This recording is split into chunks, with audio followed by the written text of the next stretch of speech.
of a run. 50 years this year of kicking ass with style and landing all the ladies. And with that milestone, Activision gives us 007 Legends, a Bond game that will take us through some of the greatest moments, which gives us the chance to see what it would have been like to have a license to kill in some of our favorite Bond movies. The question is, will this game be a Pierce Brosnan of the 007 scale or a George Lazenby? Let's find out. Goldfinger, do you expect me to talk? No, Mr. Bond. I expect you to die. This game doesn't miss a beat. It gets right into the action. Starts off with a cutscene where Bond gets sniped and falls into a river, where his life then flashes before his eyes, and you get to relive those glorious moments. And from there, it's just non-stop action. But let's hold up here to mention something very pivotal. Throughout the years, we've seen some amazing Bonds, but in this game, which relives memories from all those movies, they've replaced them all with Daniel Craig. Now, I see what you've done here, Activision, and I get it, but I have a feeling Bond fans won't appreciate this much. Now, like I said, this game gets right into the action, and there's lots of it, because you're just reliving Bond's missions. It just kind of puts you in the most exciting moments. No need for story. In fact, if you aren't a Bond fan and have not seen these movies, you're probably going to end up a bit confused here and there. I have to thank you, James. We would never have got this far without your help. I just hope we aren't too late to save Tracy. You may even find yourself asking, wow, I didn't know James Bond had to destroy a tank that shoots out lasers. Maybe I should go back and watch this movie.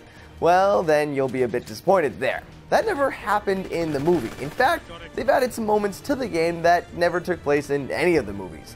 I know that they're trying to modernize the story, but again, you're just going to alienate fans of the franchise. Now, I'm just going to come out and say this. I was looking forward to playing this game in the hopes to see what it would feel like to be the coolest, most badass spy ever.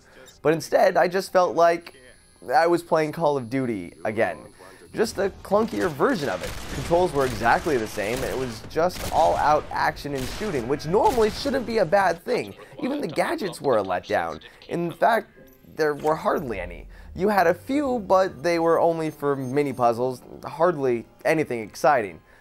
Legends wasn't all guns a-blazing though. It did have a stealth aspect. Now, I love a good stealth game, but this was killing me, literally.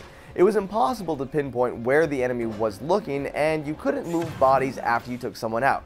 So let's say you do dispatch an enemy without causing any alarm. Well, when his buddy walks by, you've got all guards' attention and looking for you.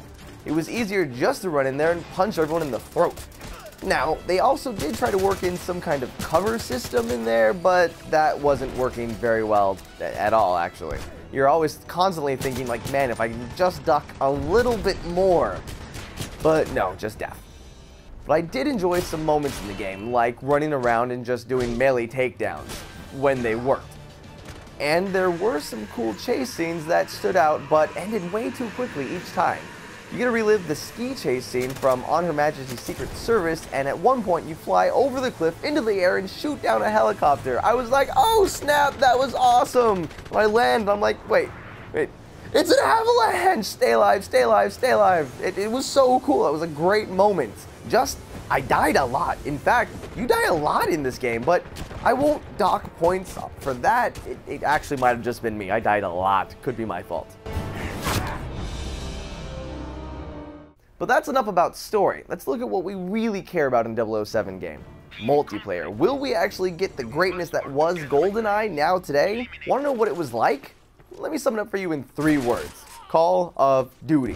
Now, I'm not just trying to kick this game when it's down, but it really was just a clunky clone of a COD game. From loadouts, to the level up system, to challenges and upgrades. Now, I will admit, I only did really get a chance to play team matches, when there are so many other cool modes that could be played. Just when I wanted to try these other modes, this happened. A lot.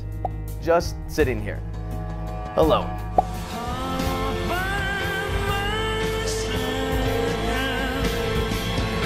Now, I guess people just really want to play Team Deathmatch, because that was the only place I can find anyone. So again, I'm not going to take points away from the game on this. It's really just taking away points from the gamers. Activision spent a lot of time putting these other modes into play, and everyone just wants to play what they're used to, Team Deathmatch. But I digress. The 007 franchise is something amazing, and I'm so glad to see that it's come this far. But these games just haven't been giving them as much justice though. 007 Legends isn't a bad game, it's just not up to par with what we can expect from other games. Almost felt like a way to just make money off of the title. But I will admit that a fan of the franchise will enjoy the game and they'll want to play through the story mode, maybe even twice. Just there are a few negatives here and they're going to notice them. In the end, I give this game 6 Vesper Martinis and shaken, not stirred.